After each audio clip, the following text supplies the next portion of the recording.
Évangile de Jean, au chapitre 8,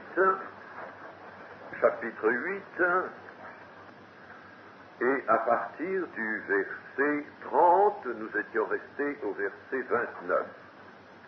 Verset 30. Comme Jésus parlait ainsi, plusieurs crurent en lui. Et il dit aux Juifs qui avaient cru en lui, si vous demeurez dans ma parole, vous êtes vraiment mes disciples. Vous connaîtrez la vérité et la vérité vous affranchira.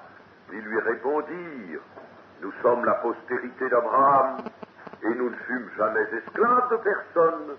Comment dis-tu, vous deviendrez libres? En vérité, je vous le dis, leur répliqua Jésus, quiconque se livre au péché est esclave du péché. Or, l'esclave ne demeure pas toujours dans la maison, le Fils y demeure toujours.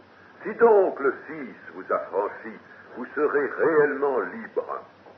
Je sais que vous êtes la postérité d'Abraham, mais vous cherchez à me faire mourir, parce que ma parole ne pénètre pas en vous.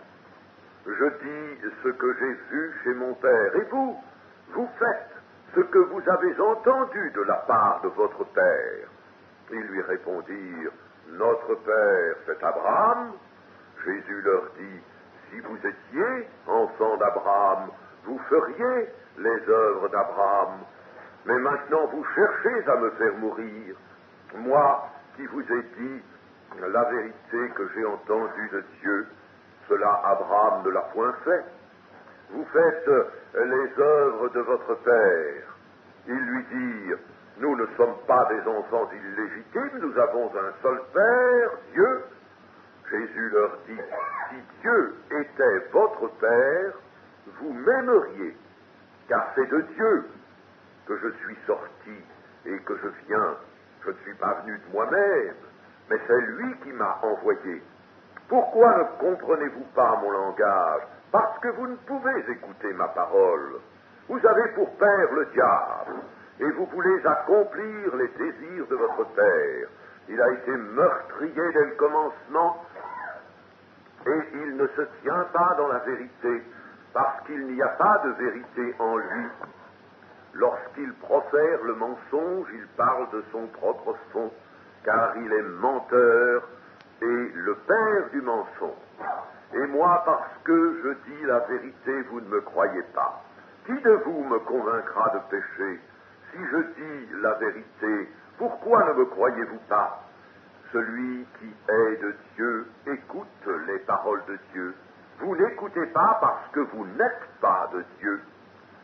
Les Juifs lui répondirent, n'avons-nous pas raison de dire que tu es un Samaritain et que tu as un démon? Jésus répliqua, je n'ai point de démon, mais j'honore mon Père et vous m'outragez. Je ne cherche point ma gloire. Il en est un qui la cherche et qui juge. En vérité, je vous le dis, si quelqu'un garde ma parole, il ne verra jamais la mort. Mais maintenant, lui dirent les Juifs, nous connaissons que tu as un démon. Abraham est mort, les prophètes aussi. Et tu dis, si quelqu'un garde ma parole, il ne verra jamais la mort. Es-tu plus grand que notre père Abraham qui est mort? Les prophètes aussi sont morts. Qui prétends-tu être? Jésus répondit, si je me glorifie moi-même, ma gloire n'est rien. C'est mon Père qui me glorifie, lui que vous dites être votre Père, et que vous ne connaissez pas. Pour moi, je le connais, et si je disais que je ne le connais pas, je serais semblable à vous, un menteur. Mais je le connais, et je garde sa parole.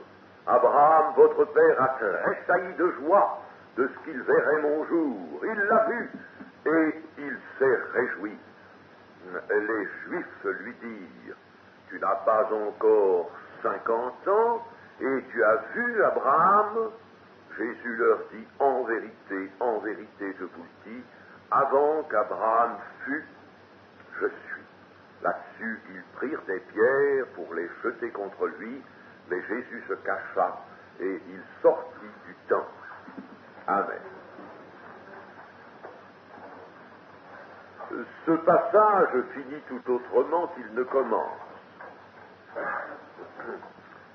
Il commence par une fois, comme Jésus parlait ainsi, plusieurs crurent en lui. Plusieurs, c'est déjà un assez bon groupe. Ça ne veut pas dire quelques-uns, mais un groupe, un certain nombre de ceux-là, et ceux qui crurent alors en lui, comme le texte le dit, étaient des Juifs, c'est-à-dire qu'ils étaient parmi les adversaires, les contestataires de Jésus. Il y avait donc aussi là des pharisiens. Et qu'est-ce que cela veut dire, ils crurent? Alors que nous voyons que ces mêmes hommes, dans la suite, vont durcir leur position, contester plus avant, montrer qu'ils sont attachés au vu de la terre et ne peuvent pas vraiment s'en détacher, si bien qu'ils ne comprennent pas la portée des paroles du Seigneur. Ce sont ces hommes qui crurent. Il n'y a pas ici deux sortes d'hommes, deux groupes qui se constituent dans les auditeurs du Seigneur Jésus en cette occasion, dans le temple de Jérusalem. Il n'y en a pas deux, mais ce sont les mêmes. Parmi ceux-là, il y en a qui croient, et ceux qui croient vont devenir tout à l'heure de nouveau les contestataires. Eh bien, nous allons voir cela. Les paroles de Jésus, si extraordinaires, ne pouvaient tout de même pas être entendues comme celles qu'aurait prononcées un visionnaire égaré, car si un homme avait prononcé les paroles de Jésus, n'étant pas Jésus, il n'aurait été qu'un simple visionnaire, un visionnaire égaré, un illuminé, comme on dit quelquefois, n'est-ce pas? Il n'aurait été que cela. Et les paroles d'un illuminé peuvent intéresser, susciter une certaine curiosité, mais n'ont pas attiré vraiment à la fois des personnes nombreuses. Eh bien, les paroles de Jésus ne pouvaient donc pas être considérées ainsi, parce qu'elles portaient une autorité véritable. Ne l'oublions jamais, ces paroles étaient des paroles d'autorité, non seulement de la vérité pure. On peut dire que les paroles de Jésus, sous la seule réserve de l'infirmité du langage humain, n'est-ce pas? Mais les paroles de Jésus sont la parole de Dieu, cette parole de Dieu, cette fois épurée. S'il y a des difficultés de la saisir, de la comprendre, de serrer son sens, c'est dû à l'infirmité du langage, et c'est pourquoi il nous faut le Saint-Esprit. Il faut absolument le Saint-Esprit pour cette raison déjà, n'est-ce pas? C'est que dans ce moule qui est, en somme, ou plutôt disons dans ce vase qui est bien impur, bien imparfait, là sont placés les trésors de Dieu, les trésors de la parole de Dieu. Et malgré tout, les auditeurs du Seigneur ne peuvent pas échapper à l'autorité de ces paroles. De même, ils ne peuvent pas ne pas ressentir ce qui rayonne de la personne du Seigneur Jésus, c'est-à-dire cet amour qui est une puissance, qui est un flux invisible, mais un flux qui va toucher, qui va ébranler même les plus mauvais.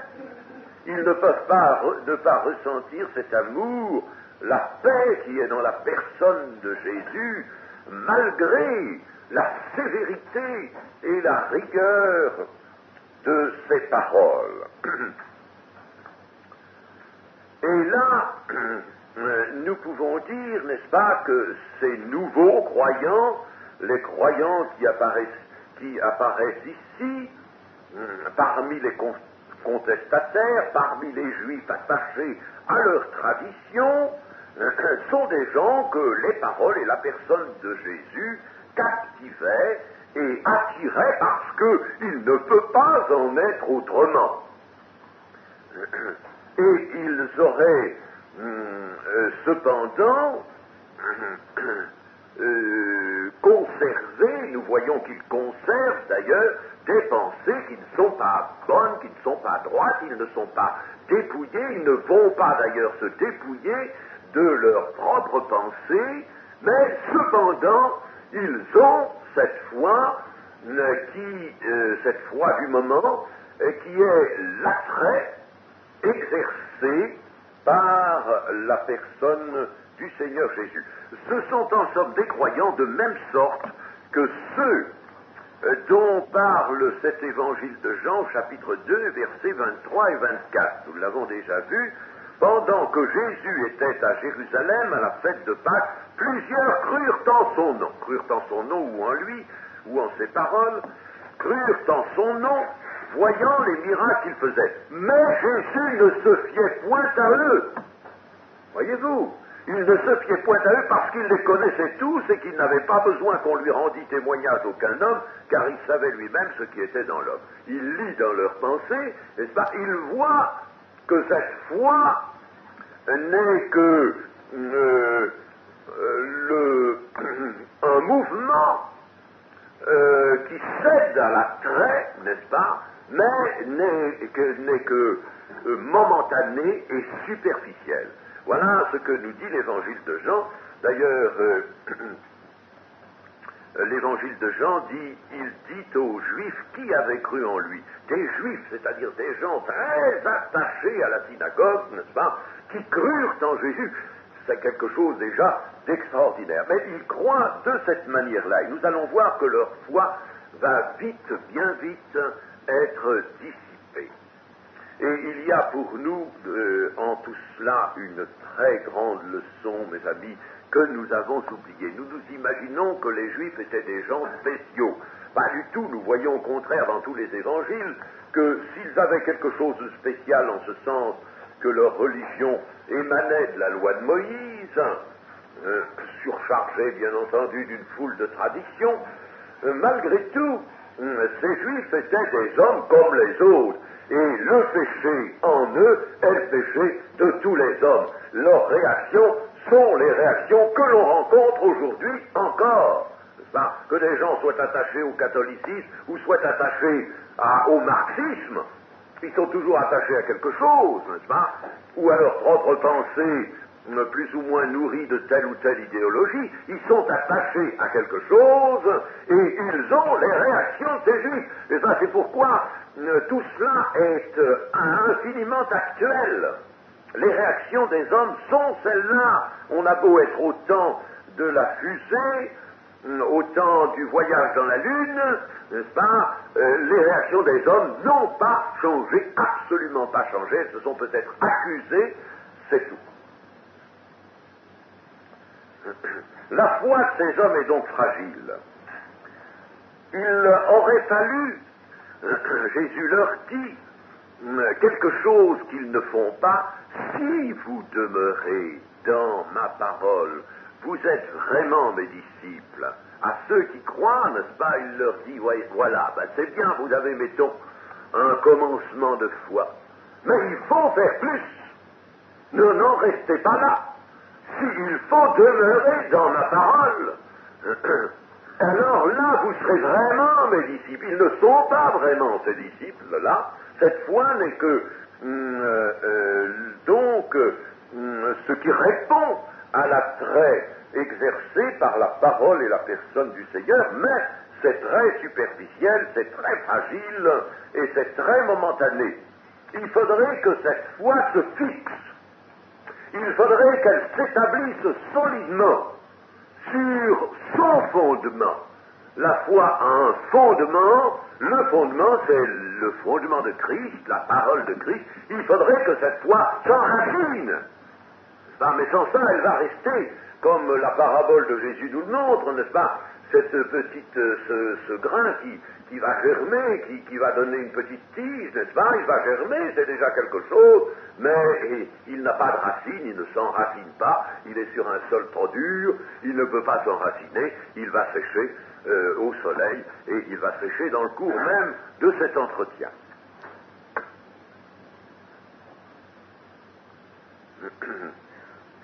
Ces hommes pensent toujours, n'est-ce pas, nous allons le voir, à faire de Jésus un Messie vainqueur et un Messie régnant. Donc leur foi aussi est mélangée avec un intérêt. Voyez-vous comme toutes ces choses-là sont misérables. Leur foi est mélangée avec un intérêt. Ils ont un grand intérêt actuellement dans les temps qu'ils vivent là, n'est-ce pas, au commencement de notre ère, ils ont un vif intérêt, et leur intérêt, c'est de retrouver l'indépendance d'Israël, du royaume d'Israël, n'est-ce pas, de voir renaître le royaume d'Israël et de voir s'en aller la puissance romaine. Alors, ils feraient bien de Jésus, sont tout disposés à faire de Jésus un Messie. Après tout, il a les caractères des caractères qu'ils acceptent, mais ils voudraient le voir entrer tout de suite dans cette mission d'éviction de la puissance romaine, cette mission d'autorité temporelle s'exerçant tout de suite sur la terre et rétablissant le royaume d'Israël. Ils ont cette pensée-là très fortement imprimée en eux, c'est leur pensée de tous les jours. Alors, ils voudraient donc faire de Jésus cela, et ils ont cru avec cet intérêt. Chers amis, prenons bien garde que nous trouverons toujours devant nous des hommes ainsi, des hommes qui seront attirés par la parole de Dieu. Bien sûr, ils seront attirés, si cette parole de Dieu est annoncée comme il convient, avec la force du Saint-Esprit, nécessairement elle attirera et elle intéressera bien des personnes. Vous voyez des personnes qui sortent d'une réunion ou d'un entretien, n'est-ce pas, ils se déclarent satisfaits, contents, oui, ah oui, j'aime bien ça, oui, vraiment, c'est bien, et puis vous les retrouvez le lendemain, tout est transformé en eux. Ils ne sont plus les mêmes, ils se sont ressaisis, ils sont fermés, c'est fini, n'est-ce pas, ça a disparu. Ça a été un petit feu de paille, ça a été une foi qui ne s'est pas implantée, et qui ne s'est pas établie sur son fondement, elle a séché très vite, elle a disparu. Et puis, prenons garde aussi à cette foi qui est mélangée d'intérêt. Cela aussi, ceux qui ont l'habitude du témoignage, il faudrait que ce soit tout le monde, ou du ministère d'évangéliste, savent bien que des hommes viennent à l'évangile pour un certain intérêt. Il peut toujours y avoir un certain intérêt à venir à la parole de Dieu. Intérêt peut-être qu'offre la communauté chrétienne elle-même, intérêts divers, nous avons vu des cas, n'est-ce pas, de foi alliés avec un certain intérêt. Eh bien, cela aussi, n'est-ce pas, c'est excessivement dangereux. C'est pourquoi il faut faire attention quand on veut exercer la charité telle qu'elle est entendue couramment, c'est-à-dire soulager, quelquefois venir tout de suite au secours de certaines misères trop flagrantes, n'est-ce pas? On peut faire quelque chose, on peut donner de l'argent à quelqu'un, on peut lui procurer des vêtements, des vivres, etc., etc. Mais, chers amis, méfiez-vous. Lorsque vous ferez cela à des gens dont la foi n'est pas encore établie sur le fondement de Christ, dont la foi n'est pas franche, n'est pas enracinée, faites attention à cela, vous allez les empêcher de croire. Vous allez maintenir un mobile intérêt et vous empêcherez leur foi de s'établir. C'est tellement vrai que j'avais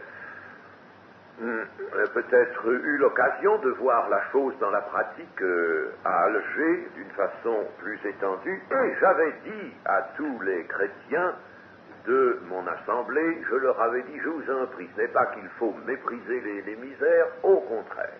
Nous les secourons, et nous avions une caisse qui pouvait d'ailleurs les secourir, pour la bonne raison, c'est que nous n'avions pas de pasteur à payer, nous n'avions pas de frais, nous avions pas mal de rentrées d'argent, et nous n'avions que le loyer d'une salle, c'était pas grand-chose. Et nous avions donc une caisse qui pouvait secourir, n'est-ce pas? En principe, évidemment, secourir des enfants de Dieu, aider les enfants de Dieu, mais nous pouvions aussi secourir au-delà du cercle de l'Église. Eh bien, je leur disais, attention, ni avec vos propres deniers, ni avec les deniers de l'Église, nous n'allons secourir les misères qui se manifestent chez des hommes d'abord appelés. Ils sont dans cette misère depuis de longs mois, des années, souvent, n'est-ce pas? Laissez-les encore un petit peu, si évidemment ils n'avaient absolument rien à manger, on leur donnerait, n'est-ce pas? Mais surtout, qu'ils évitaient que ce soit par intérêt qu'ils viennent à nous, qu'ils s'approchent de l'Église, et qu'ils viennent aux réunions, ou qu'ils écoutent, qu'ils reçoivent les visites. Évitez que ce soit par intérêt. Évitez cela, n'est-ce pas? Ne leur laissez pas miroiter l'intérêt, parce que vous allez les empêcher de croire. Et nous avions, hélas, fait des expériences qui avaient démontré cela, n'est-ce pas? Nous avons empêché certaines personnes, nous avions empêché certaines personnes de croire parce qu'elles s'étaient attachées à l'intérêt. Il y avait d'ailleurs une œuvre chrétienne qui était soutenue par Amérique, une œuvre à Alger, n'est-ce pas? C'était soutenu par le docteur Michelson, homme de foi, homme juif venu à la foi qui avait une œuvre très importante là-bas. Alors il envoyait des vivres, il envoyait des vêtements, etc.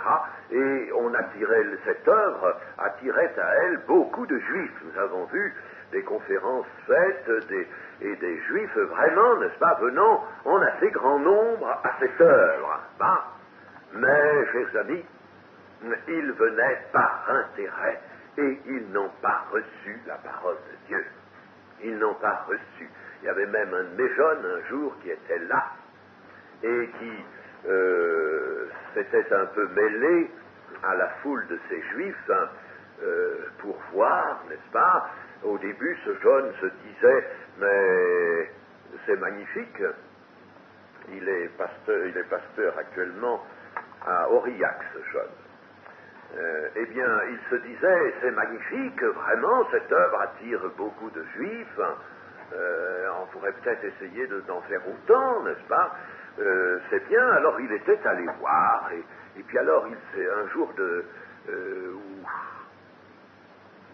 où il était question de baptême, il se trouvait là, n'est-ce pas, dans les rangs, et puis il entend les juifs parler, des femmes juives parler, et puis alors la personne qui prêchait invitait ces juifs, n'est-ce pas, à venir au baptême. Il fallait que vraiment ils se décident pour le baptême. Ils étaient pressés de se décider pour le baptême. Et alors le jeune a entendu ceci de la part d'une femme juive. Oh bah, qu'est-ce que tu veux?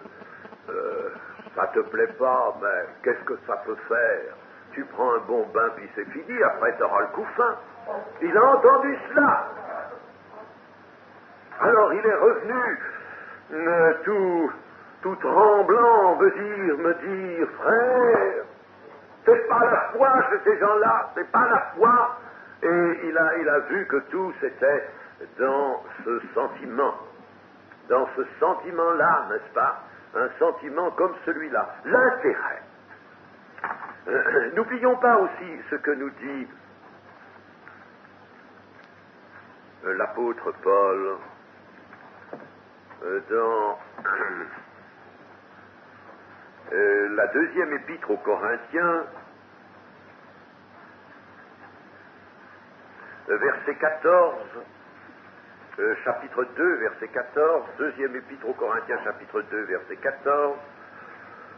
Grâce soit rendue à Dieu qui nous fait toujours triompher en Christ et qui répand par nous en tout lieu l'odeur de sa connaissance.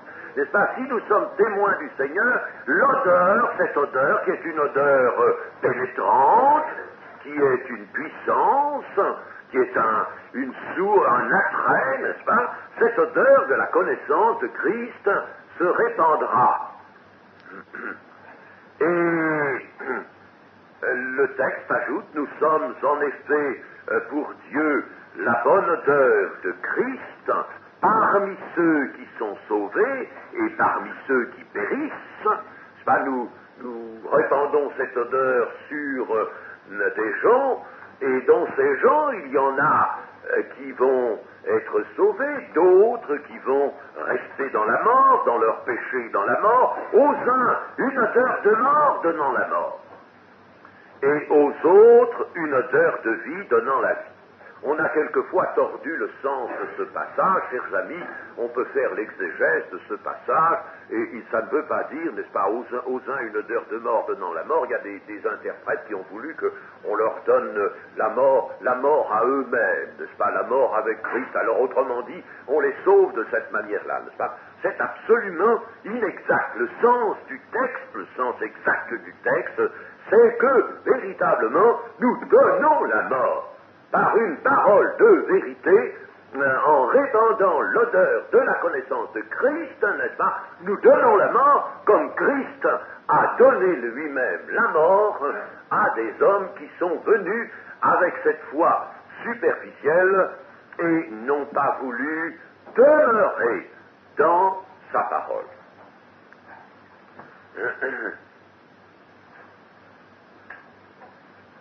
Malheureusement, donc, ces croyants sont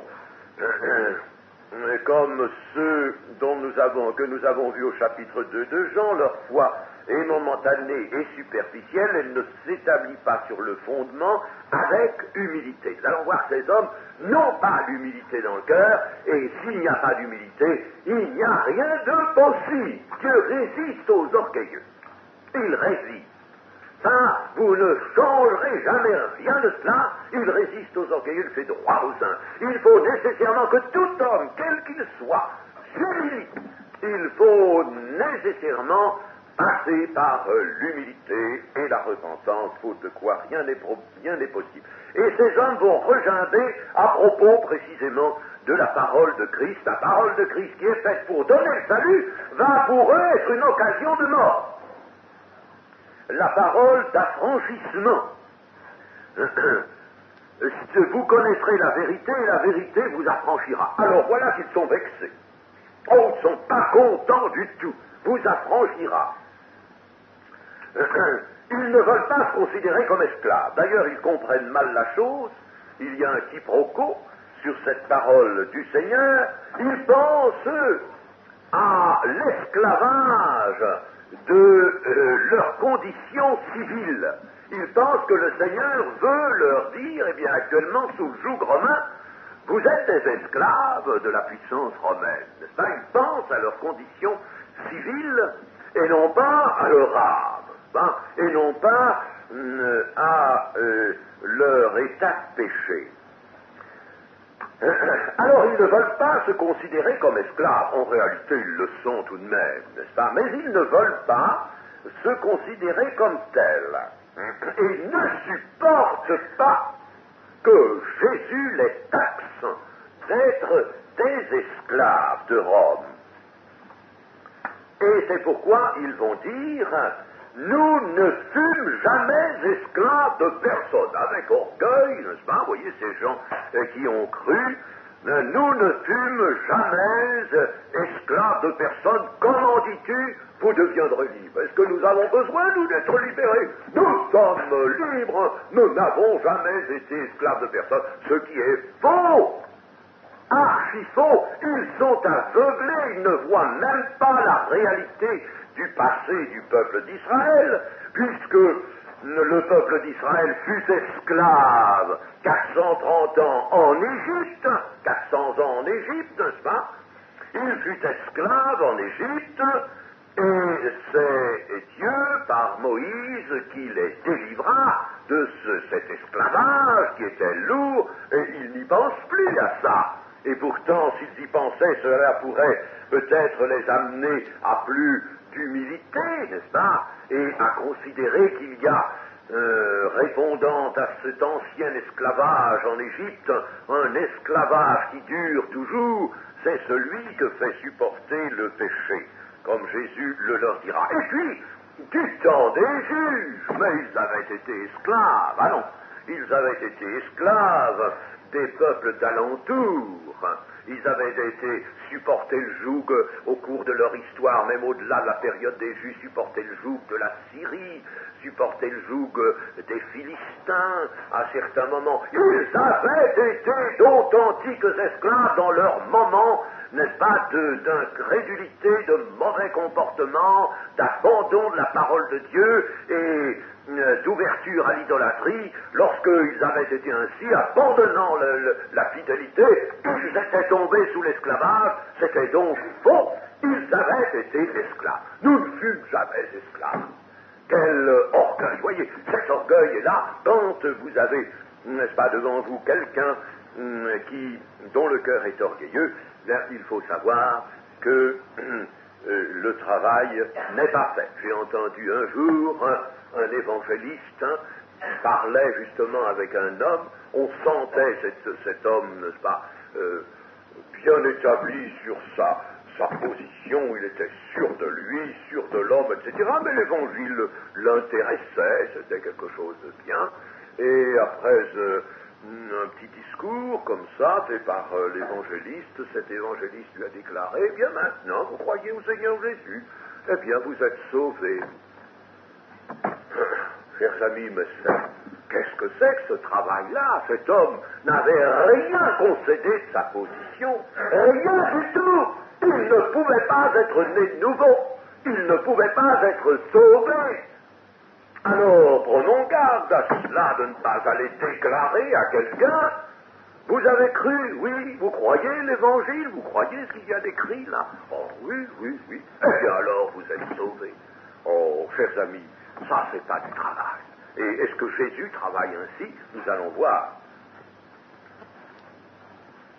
La liberté dont ils se targuent, ces gens-là, est une simple liberté civile, et encore, c'est une liberté prétendue, parce que la liberté civile, sous la puissance romaine, ils ne l'ont pas, n'est-ce pas? Ils sont bel et bien obligés de se courber, seulement, n'est-ce pas,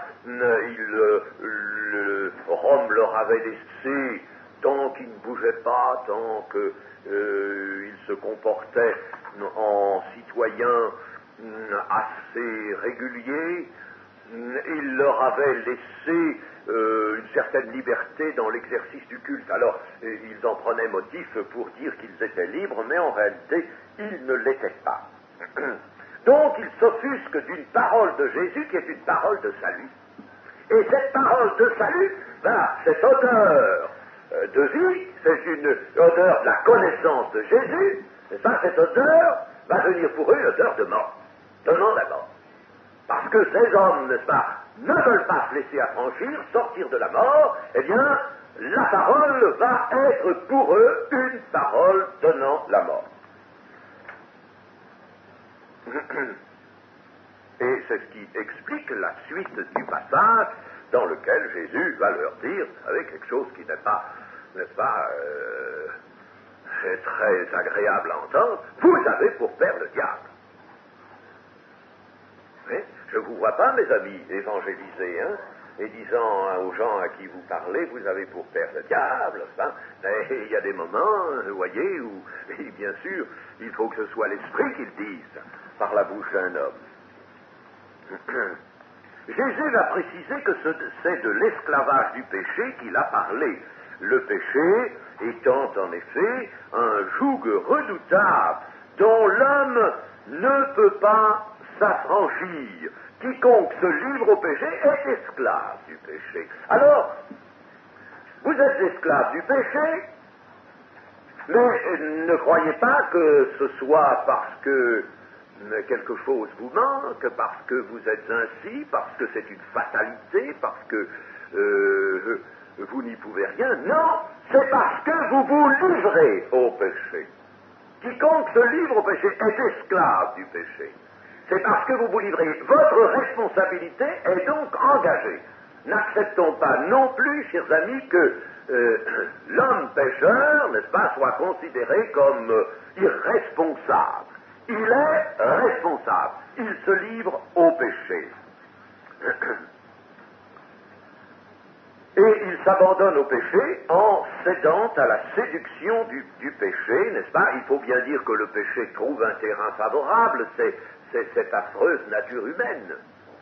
Cette abominable nature humaine, la nature humaine déchue, même si elle a des dehors qui l'avantagent, des apparences extérieures, c'est une abominable nature, la nature humaine. La vôtre, la mienne, tout. Il n'y a personne qui a échappé à cela, n'est-ce pas? C'est une nature abominable, abominable. Et ce que le Seigneur Jésus a sauvé, ça, ce qu'il est venu sauver sur la terre, eh bien, c'est une nature humaine abominable. Je suis venu sauver ce qui était perdu. Perdu, une nature abominable. Eh bien, cette nature, évidemment, n'est-ce pas, cède à la séduction du péché. Elle ne peut pas dominer sur lui, mais là où intervient la responsabilité, c'est que l'homme, s'il était de Dieu, expression que le Seigneur va employer, s'il était de Dieu, alors Dieu aurait mis quelque chose toujours à sa disposition, a toujours quelque chose à sa disposition, quel que soit le temps, il y aurait eu quelque chose à sa disposition. Maintenant, il y a Christ, il y a salut par Christ à sa disposition. Et cet homme, s'il est de Dieu, naturellement, il va venir, et c'est là qu'il va être affranchi du péché. Dans les versets suivants, versets 35 et 36, le Seigneur va donner une expression toute simple, toute concise à son enseignement. L'esclave ne demeure pas toujours dans la maison, le Fils y demeure toujours. Si donc le Fils vous affranchit, vous serez réellement libre. Là, le verset 35, c'est une sorte de parabole. L'esclave ne demeure pas toujours dans la maison. C'est-à-dire, l'esclave n'est pas celui que le maître de la maison garde à lui. Il peut le vendre, ça, des esclaves, ça se vend, il y a un marché d'esclaves, il peut le vendre, ou il peut le renvoyer. Donc, le maître ne va pas garder un esclave toujours dans la maison. Mais, pour rester dans cette maison, sans en être jamais chassé, il faut être le fils de la maison. Le fils, lui, n'est jamais chassé. Voilà déjà un enseignement par lequel Jésus veut leur montrer que, vraiment, pour rester dans la maison de Dieu, dans la maison du Père, il faut ne pas avoir la condition d'esclave, mais avoir celle de fils. Et puis, dans le verset 36, sur le mot fils, le Seigneur, alors, fait, si vous voulez, un bond, n'est-ce pas, de fils de cette petite parabole du verset 35, il vient à la notion de fils qui est lui-même le grand fils, le fils unique venu du Père, le Messie, n'est-ce pas? Eh bien, ce Messie, ce fils venu du Père, a le pouvoir d'affranchir des esclaves, qui alors vont devenir aussi des fils, jouissant de liberté. Nous avons ici, en somme, cet enseignement que va reprendre l'apôtre Paul plus tard, et qui est celui-ci, Romains 8.2. En effet, la loi de l'esprit de vie en Jésus-Christ m'a affranchi de la loi du péché et de la mort. En effet, la loi de l'esprit de vie en Jésus-Christ m'a affranchi. Si le Fils vous affranchit, vous serez réellement libre. Ce qui va montrer l'égarement des Juifs, c'est que, étant les descendants d'Abraham, on ne peut pas nier cela, le Seigneur ne nie pas qu'ils soient les descendants d'Abraham, cependant, ils cherchent à faire mourir le Fils celui qui est venu du Père, et on pourrait dire qu'il cherche à faire mourir le fils par excellence d'Abraham, car Jésus est un fils d'Abraham. Et on pourrait dire qu'il est le fils, le grand-fils de la promesse, dont Isaac n'était que le type. Il est, lui, le fils promis. Le fils promis, c'est bien lui, n'est-ce pas? Eh bien, ce fils, il cherche à le faire mourir, ce qui est vraiment quelque chose d'incompréhensible. S'ils sont les descendants d'Abraham, il faut mourir son fils. Ça, Jésus consent, n'est-ce pas, à se placer là, comme dans la position du fils de la promesse. Si vraiment il connaissait Abraham, est-ce qu'il tuerait son fils? Celui qui apporte l'accomplissement des promesses faites à Abraham, c'est une anomalie, quelque chose d'incompréhensible. Et cela est parce que la parole de Jésus n'est pas acceptée au fond des cœurs et que l'on ne s'attache pas à cette parole. Ne s'attachant pas à cette parole, il ne voit pas que ce fils, c'est le grand-fils de la promesse. C'est lui qui vient accomplir la promesse, n'est-ce pas? Beaucoup plus qu'Isaac. Et il est donc lui aussi, par la chair, le descendant d'Abraham. Jésus va donc de plus en plus leur tenir un langage net et sévère. Et dans le verset 38, « Je dis ce que j'ai vu chez mon Père, et vous, vous faites ce que vous avez entendu de la part de votre Père. » En somme, Jésus fait deux parts. Lui d'un côté, eux de l'autre. Et ils n'ont pas le même Père. Et Jésus a un Père, eux, ils ont un Père, mais ce n'est pas le même. Ils n'ont pas le même Père.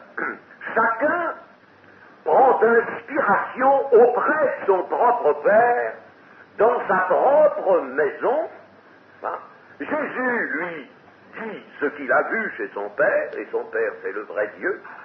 Eux, ils agissent selon les suggestions de celui qui est actuellement leur Père. Le Seigneur va le nommer un peu plus loin, le diable. Il y a alors, en somme, derrière tout homme, tenant tout homme, il y a soit le monde des ténèbres, soit le monde de la lumière. Et on ne peut pas être à cheval, on ne peut pas être entre les deux mondes, on est nécessairement tenu par l'un ou l'autre monde. Vous ne pouvez pas servir 2 maîtres à la fois.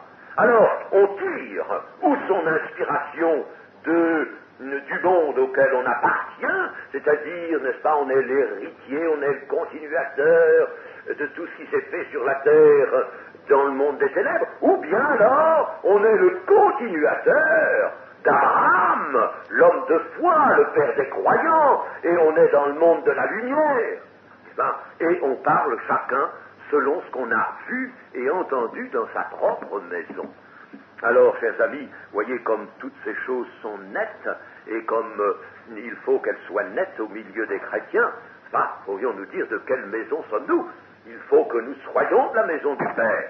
Et si nous sommes de la maison du Père, nous avons à faire ce que nous avons vu et entendu dans la maison du Père, et pas dans la maison de Satan. Il n'y a rien donc, n'est-ce pas, qui devrait être fait et qui provienne du monde des ténèbres. Nous devrions être affranchis pleinement et faire ce que nous avons vu faire au Seigneur Jésus. C'est lui qui nous montre ce qui est fait dans la maison du Père. Un homme donc ne peut dire et faire que ce qu'il voit et entend, là où il a ses attaches.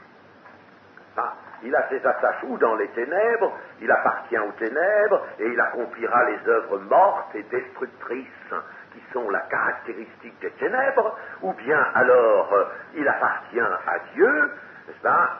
Dieu est vraiment son Père, et alors il fera les œuvres de Jésus-Christ, les œuvres préparées d'avance par le Père.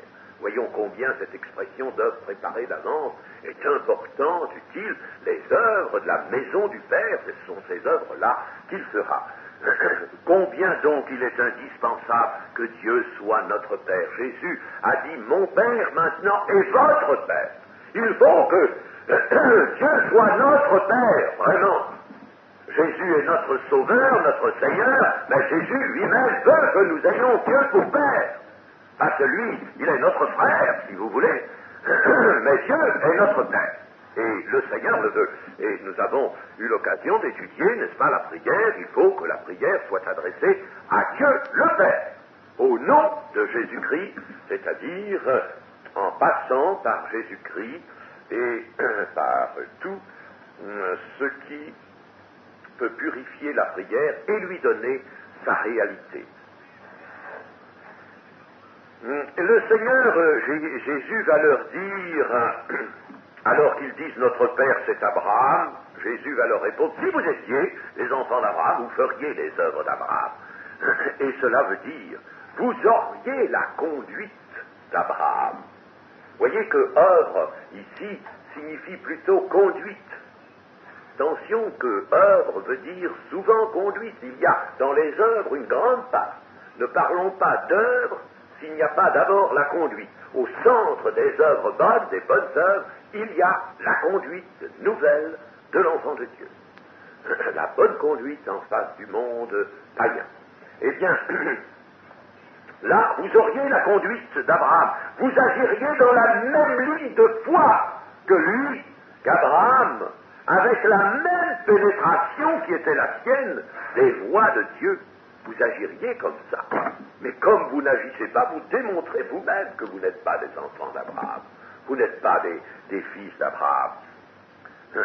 Abraham, leur dira Jésus, dans son lointain passé, n'a pas lutté contre Dieu, il n'a pas lutté contre la vérité, il n'a pas lutté contre le don d'un fils de la promesse, puisque bien au-delà des circonstances qui furent celles de sa vie, n'est-ce pas, des épreuves dans lesquelles il eut à triompher par la foi, la naissance de ce fils Isaac, bien au-delà, Abraham avait salué le jour d'un lointain fils.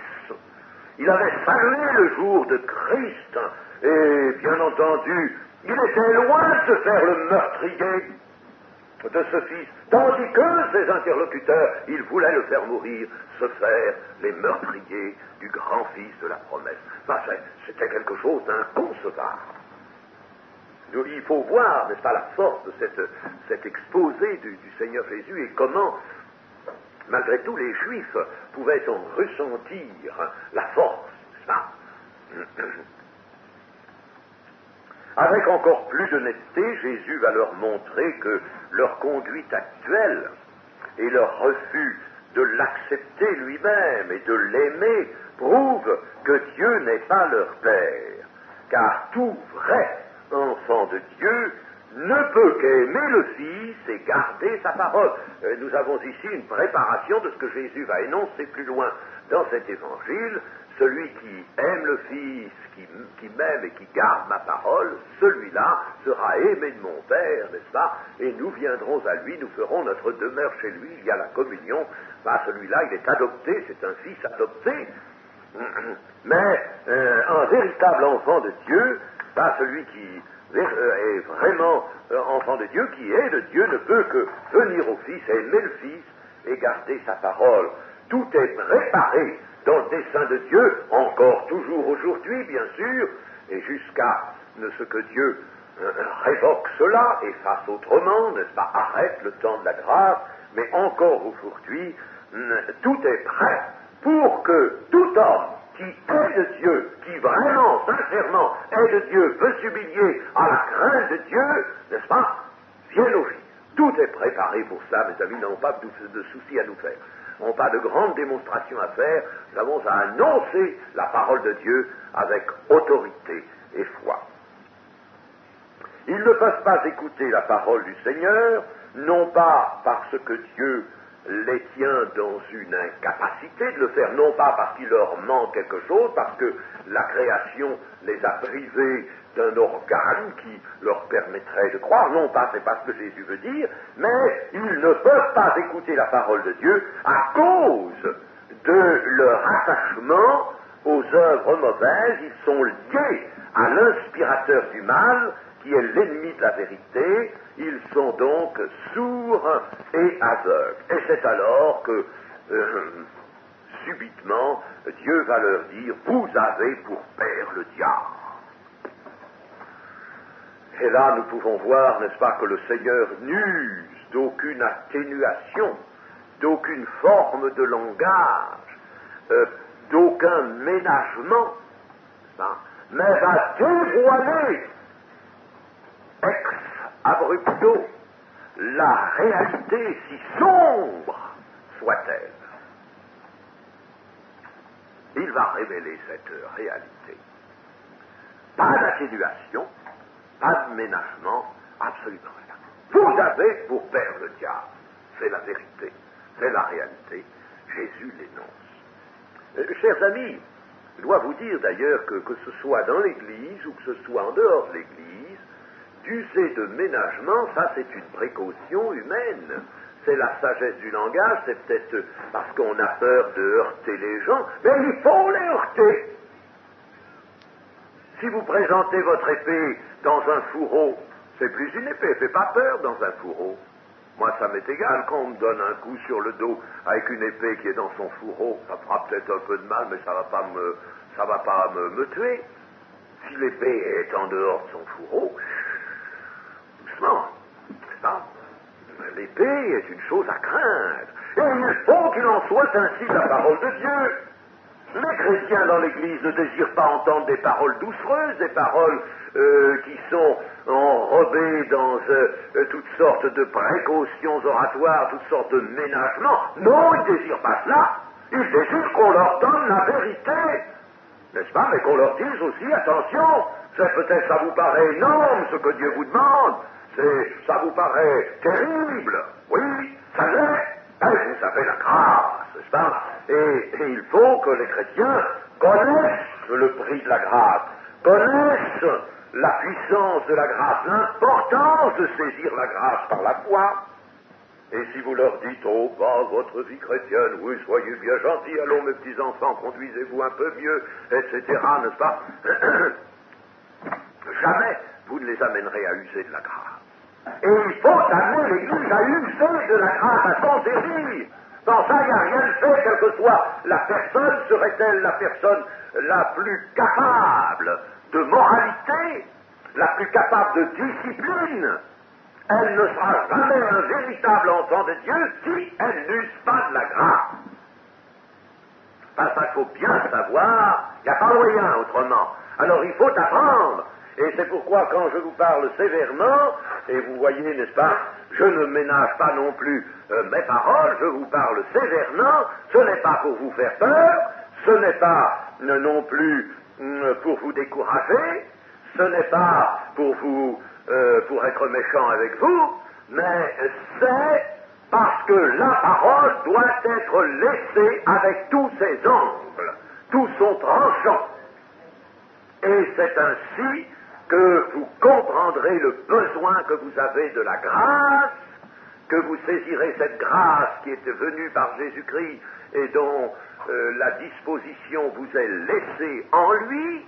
En Jésus, vous avez tout pleinement en lui, vous n'avez qu'à prendre facilement, n'est-ce pas? Et alors là, vous allez monter, vous allez vous sanctifier, vous allez réaliser les progrès. Vous ne serez plus une religion, des gens religieux, mais vous serez des enfants de Dieu engagés dans la voie de la perfection. Enfin, le Seigneur va parler du diable, qui est le meurtrier dès le commencement, ce qui veut dire que le diable,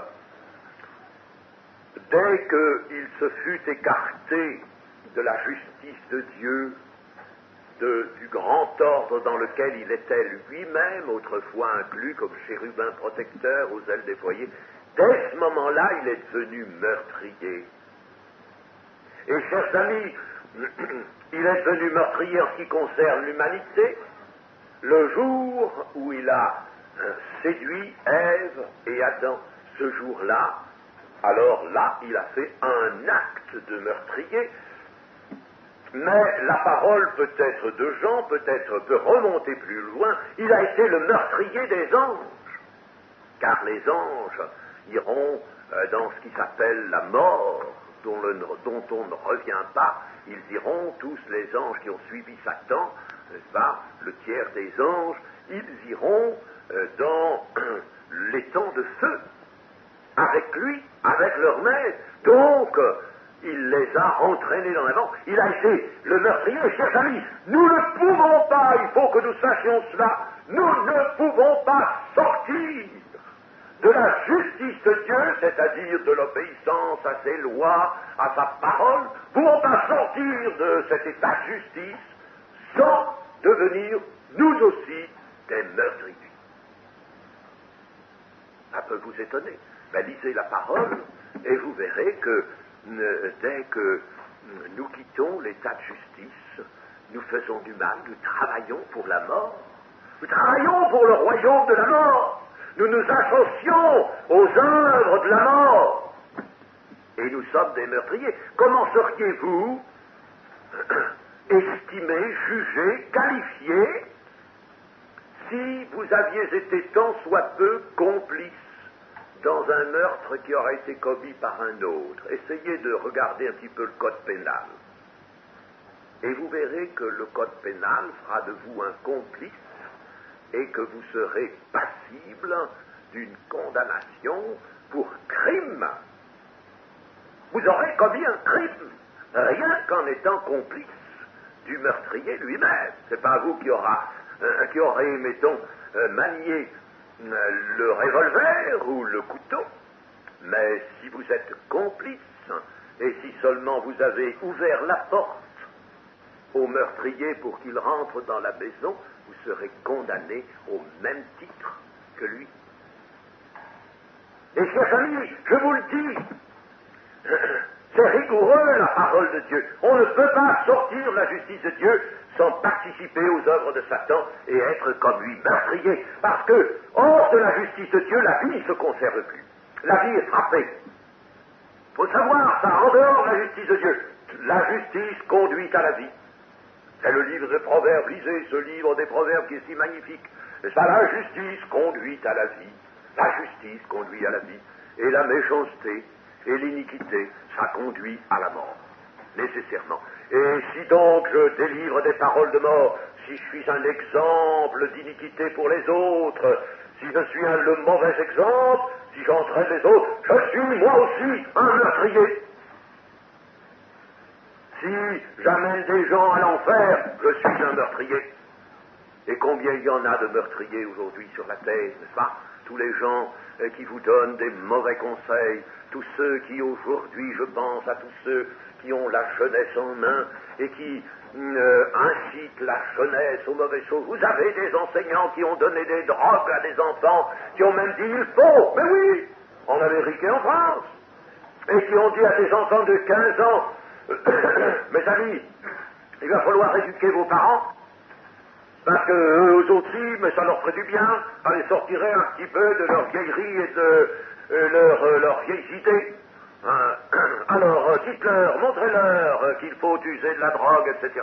Tous ceux qui auront dit ça, tous ceux qui auront ouvert la voie de l'immoralité, la voie de la contestation à Dieu, chose encore plus grave que tout, parce que c'est la chose la plus grave, tout cela sont des meurtriers, mes amis, aux yeux de Dieu. Ce sont des meurtriers. Pensons à cela, que nous devons être, nous, des témoins pour la vie, apportant la vie, chers amis, pas en vivant nous-mêmes d'une vie véritable. Et n'oublions jamais que le mensonge, et alors aujourd'hui, dans ce monde, c'est une couverture énorme, le mensonge est allié avec la mort. Mensonge et mort vont ensemble. Vérité et vie vont ensemble. Mais vous ne pouvez pas, n'est-ce pas, aller à la vie si vous n'avez pas la vérité. je suis la vérité, le chemin, la vérité et la vie. Nul ne vient au Père que par moi. Il faut passer par ça. Vous ne pouvez pas aller à la vie, elle est derrière la vérité. Il faut d'abord prendre la vérité. Il faut prendre le chemin dans lequel il y a la vérité et dans lequel il y a ensuite la vie. C'est ça? Cet ordre-là nous montre qu'il est impossible de toucher à la vie, d'avoir la vie, sans la vérité. Et la vérité, ce n'est pas une question, une affaire doctrinale. Nous aurons l'occasion de... Je voudrais d'ailleurs vous faire une étude sur la vérité, et vous verrez que la vérité, c'est un état de choses, la vérité. Et la vérité, dans la révélation de Dieu, est une personne et un état de choses. C'est ça la vérité. C'est pas une doctrine. Hein?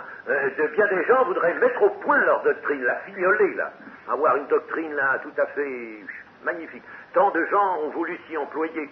Ah, les darpistes ont écrit, je sais combien de livres pour arriver à mettre au point leur doctrine, n'est-ce pas? Puis ils se sont trompés, comme bien d'autres. Et puis, toutes sortes de choses, de tentatives ont été faites. Une doctrine, c'est ça, là, la vérité. La vérité, c'est une personne. La vérité est en mouvement. Elle est toujours un mouvement de la vie. Elle est un climat de la vie. Elle n'est pas une doctrine seulement. Et la doctrine hors de ce climat est quelque chose qui meurt. Comme la manne, quand elle a dépassé le jour où on doit la consommer, ça devient infect et il s'y met des vers.